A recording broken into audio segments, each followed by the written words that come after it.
And lastly, to speak directly to 1052, I would advise everyone that is a really bad idea. You are going to put existing businesses that are in business in Baltimore, a place that really needs businesses, out of business. You will put the projects like Union's project to expand. Flying Dog's project already was canceled. These are going to be killed if a thing like 1052 moves forward. It's career suicide. It is social media suicide. Beer brewers and our followers are heavily involved, highly social. These are the millennials, the soccer moms of the 90s that everyone's going after.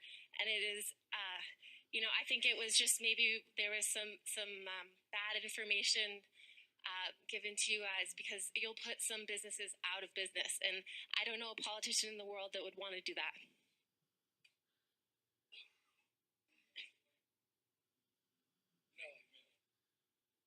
So just in response to that, Yes. I've served on this committee since 2003. And when I started in 2003, the three-tier system was strictly enforced in this committee, which means none of your businesses would be here.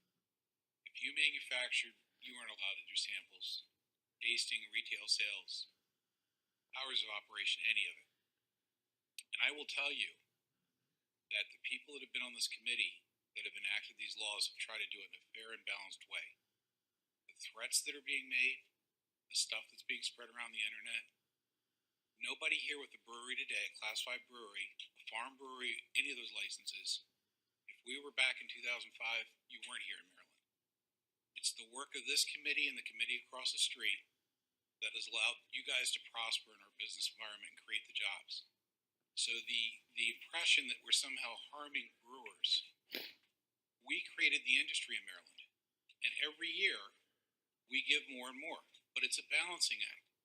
You're taking jobs away from retailers, from bars.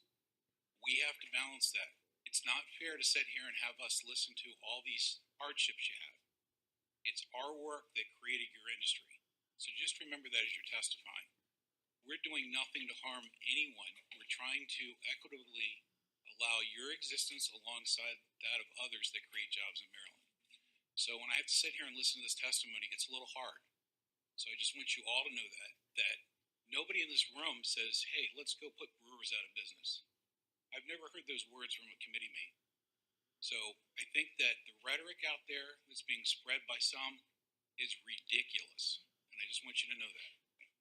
I think it should just be common knowledge that if 1052 is voted for, there will be some businesses that are put out of business, and other large-scale projects, investments in a city that desperately needs it, that would be canceled. So I just think that I just want to provide that information, because it seems like that's being confused in all of this. And for sure, we understand that a lot of this evolution of the laws has come through your guys' work, and it can continue to move forward.